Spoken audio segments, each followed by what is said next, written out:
97 kilo नोंदवा, 97 kilo वितरण करून घ्या. नोंदवा 97 किलो पाठी उभा. प्लॅटफॉर्म दिलाय रामकृष्णांना सातवणी आणि कुस्ती अशीच वाढावी ही आमची सुनील कोटकोट आलेला आहे.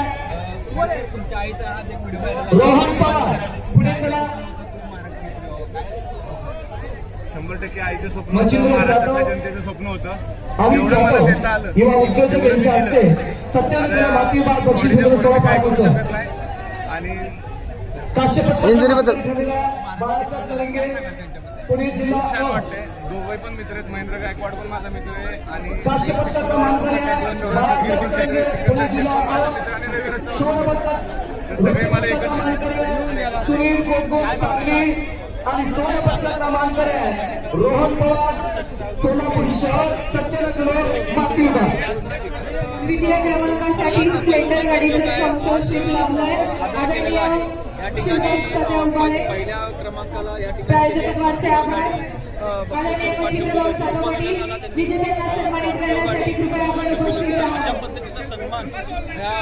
97 किलो माती विभाग वितरण चालू आहे. सुवर्ण रौप्य आणि कांस्य विजेत्यांची नावं घेतलेली आहेत. कृपया लवकरात लवकर यावा. आणि विजेत्यांना कालच सूचना केलेल्या आहे रामकृष्णांनी दिलेले ट्रॅकसूट घालून बक्षीस घेण्यासाठी सगळ्यांनी यायचे. यानंतर 70 किलो गादी विभाग. 70 किलो गादी विभाग चला पुढे. या ठिकाणी ब्रांज पदकाचे मानकरी ठरलेले आहेत रोहन दशरथ पाटील कोल्हापूर. ब्रांज पदकाचे मानकरी ठरलेले आहेत विपुल सुरेश थोरात. रोहन दशरथ पाटील कोल्हापूर.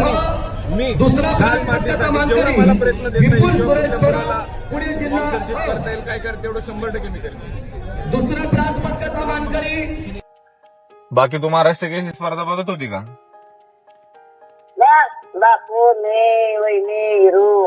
बर, चांगलं वाटतं ना स्पर्धा बघताना? का ग?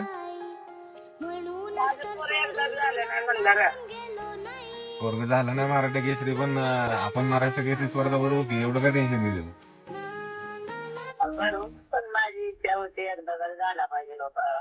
आहे सगळ्यांची इच्छा आहे, पण आता ऑपरेशन एवढे झालं, सगळं झालं आणि त्या लाल मातीने दिली आपल्याला एवढं. अजून काय पाहिजे?